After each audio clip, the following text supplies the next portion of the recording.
Please, let's take our seats. Asanteni sana. A president in tears, a room full of champions, and a country split down the middle. William Ruto's voice cracked at State House as he welcomed Team Kenya athletes fresh from the Tokyo World Athletics Championships. 11 medals, 7 of them gold. Cameras rolled, the clip went viral, and instantly, Kenya asked itself, was this raw emotion or was this politics in motion? The setting was celebratory, a State House breakfast in honor of Team Kenya on Thursday. Athletes like Faith Kipyegon stood proudly with their medals. Ruto praised them for putting Kenya on the global map once again. But midway through his speech, his voice broke. He paused, visibly emotional, and said, "You have to forgive me. This is a very emotional moment.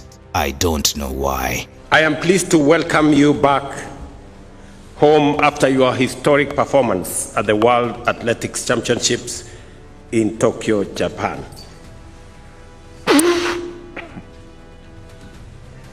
You have to forgive me. This this is a very emotional moment. I don't know why. And I must say congratulations to you people. Wapige makofi hao. To underline the moment, Ruto announced incentives, 27 million Kenyan shillings in cash rewards and access to soft loans from the Affordable Housing Fund to help athletes prepare for future competitions. The moment quickly divided Kenyans. On one side, supporters saw it as genuine. One social media user wrote, "Finally, a leader who feels our joy. And this is what leadership should look like. Tears plus action." Photos of Ruto sharing light moments with athletes went viral, reinforcing the idea that this was pride overflowing, not politics. Supporters noted that at a time when Kenyans are struggling with economic hardship, it felt refreshing to see a leader deeply moved by collective national achievement.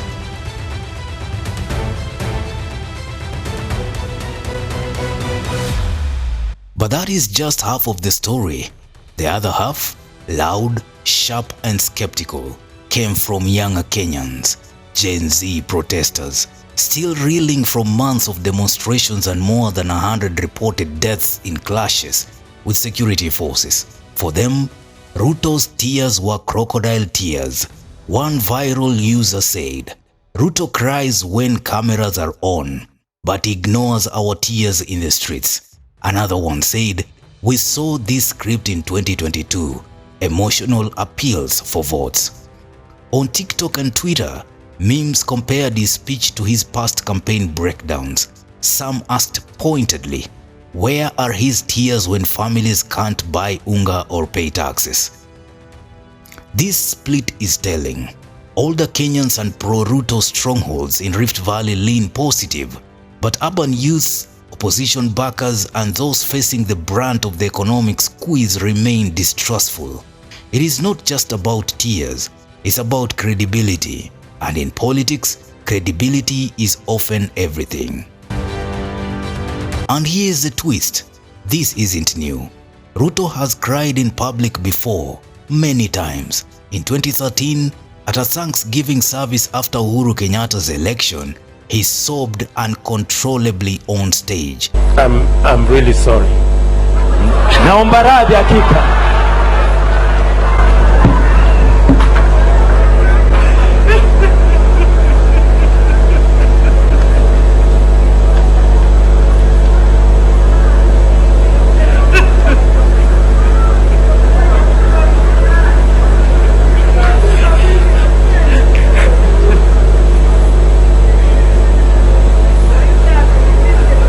In 2018, reports describe him openly weeping in church.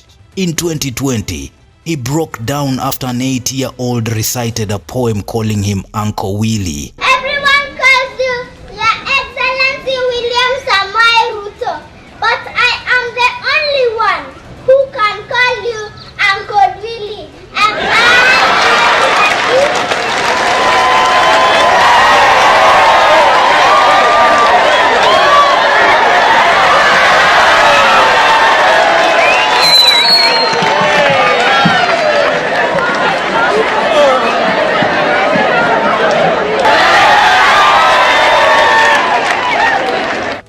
2022, just days before the election, he wept profusely during a prayer session at his Karen residence.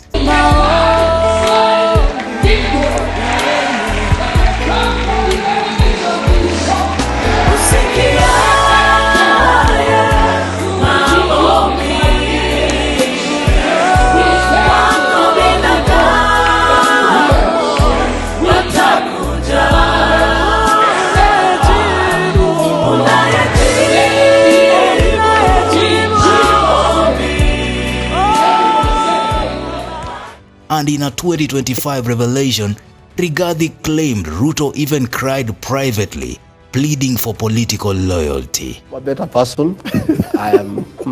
I'm very careful. Okay. I don't take sweet language anymore for what it is. Andika chini. Hakuna mtu mimi naweza kubaliana na chochote leo bila kuandikania. Na kuwe na mashahidi na mawakili na copies. I cannot. Never. Haukuwa na hata document moja? Nothing. Word of mouth? Word of mouth. I got you, are good. You got me, let's go. The guy would even come here and cry. Tears. Yeah. I'm telling you. Machozi hivi? Machozi. Hapa kwa nyumba? Yeah, when you see a grown-up man crying, you crying feel for him. About what? He was, you know, I was a great friend of Uhuru Kenyatta. I was his PA.